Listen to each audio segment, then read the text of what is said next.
आखिर ये इतना बड़ा ब्रांड बना है। चलो आओ स्टोरी जानते हैं। तो बेसिकली अमूल की शुरुआत फार्मर्स को ब्रिटिशर्स से बचाने के लिए हुई, क्योंकि गुजरात के आनंद डिस्ट्रिक्ट के खेड़ा गांव से पोल्सन नाम की एक कंपनी काफी चीप प्राइस में मिल्क लेकर मुंबई जैसे शहरों में काफी महंगे प्राइस में मिल्क बेचती थी। इस वजह से फार्मर्स को मिल्क का सही प्राइस नहीं मिल पाता था। इससे परेशान होकर 1946 में फार्मर्स उस टाइम के एक पॉलिटिशियन त्रिभुवन दास पटेल से मिलते हैं और त्रिभुवन दास पटेल की गाइडेंस में वो लोग सरदार वल्लभ भाई पटेल से मिलते हैं। सरदार वल्लभ भाई पटेल को ये बात पता चलती है तो फिर वो फार्मर्स को कहते हैं कि प्रोटेस्ट करो और मिल्क देना बंद कर दो और उन्हें डिमांड करो कि डायरेक्ट हमसे मिल्क ले। फार्मर्स ने भी यही किया। पूरे 15 दिन तक बॉम्बे में मिल्क नहीं पहुंचता है तो ब्रिटिशर्स को हार माननी पड़ती है और फार्मर्स की डिमांड पूरी करनी पड़ती है, जो कि थी उनसे डायरेक्ट मिल्क लेने की। और उस टाइम बनती है Kheda district cooperative milk production union limited. तो 1946 से 1948 तक सब कुछ ठीक चलता है और कुछ टाइम बाद त्रिभुवन दास अपने पॉलिटिकल कामों में ज्यादा व्यस्त हो जाते हैं। इस वजह से वो इस पे ध्यान नहीं दे पाते, तो फिर वो अपने एक दोस्त को भेजते हैं जिनका नाम होता है डॉक्टर वर्गीस कुरियन। कुछ टाइम तक तो सब कुछ ठीक था, पर 1955 तक प्रॉब्लम आ जाती है, जो कि थी काफी ज्यादा मिल्क प्रोड्यूस करने की।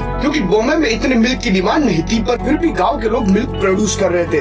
लगभग एक दिन का 5000 लीटर से भी ज्यादा मिल्क प्रोड्यूस हो रहा था। तो डॉक्टर कुरियन सोचते कि अब इस दूध का बटर बनाना चाहिए और मार्केट में सेल करना चाहिए। अब दिक्कत ये थी, बटर बना तो लेंगे पर बेचने किस नाम से। तो उस टाइम तक सिर्फ खेड़ा गाँव का दूध ही इकट्ठा नहीं होता था, बल्कि पूरे आनंद डिस्ट्रिक्ट का दूध इकट्ठा होने लग गया था। इस वजह से 1955 में बनती है आनंद मिल्क यूनियन लिमिटेड। इसका अगर हम शॉर्ट फॉर्म करते हैं तो अमूल बनता है। जब अमूल ने अपना बटर लॉन्च किया तो उसका बटर बुरी तरह मार्केट में फेल हो गया। अमूल फ्रेश क्रीम से बटर बनाता था और ना ही वो नमकीन होता था, ना ही वो खट्टा होता था। पोल्सन कंपनी का बटर पीला होता था, नमकीन होता था और खट्टा भी होता था, क्योंकि वो बासी क्रीम से बटर बनाते थे। तो फिर अमूल ने पोल्सन की कॉपी की। अमूल ने भी अपने बटर को पीला कर दिया और ऐसा करते ही अमूल ने पोल्सन को पीछे छोड़ दिया और अमूल ने एक और कॉपी की, जो की थी पोल्सन की बटर गर्ल। थोड़ा हिंदी टचअप देकर अमूल ने अपनी एक बटर गर्ल बनाई, जिससे वो वीकली और मंथली अपने आप को एडवर्टाइज करती थी कुछ ट्रेंडिंग टॉपिक से रिलेटेबल एड्स बनाकर। और कुछ टाइम बाद फिर वापस वही प्रॉब्लम आती है। जो मिल्क पूरे आनंद डिस्ट्रिक्ट का इकट्ठा हो रहा था, अब वो पूरे गुजरात स्टेट पे हो गया। अब सवाल ये था कि इतने ज्यादा मिल्क का किया क्या जाए। टेम्पररी काम ये हो सकता था कि मिल्क का मिल्क पाउडर बना दिया जाए, बट दिक्कत ये थी कि मिल्क पाउडर सिर्फ गाय के दूध का बनता था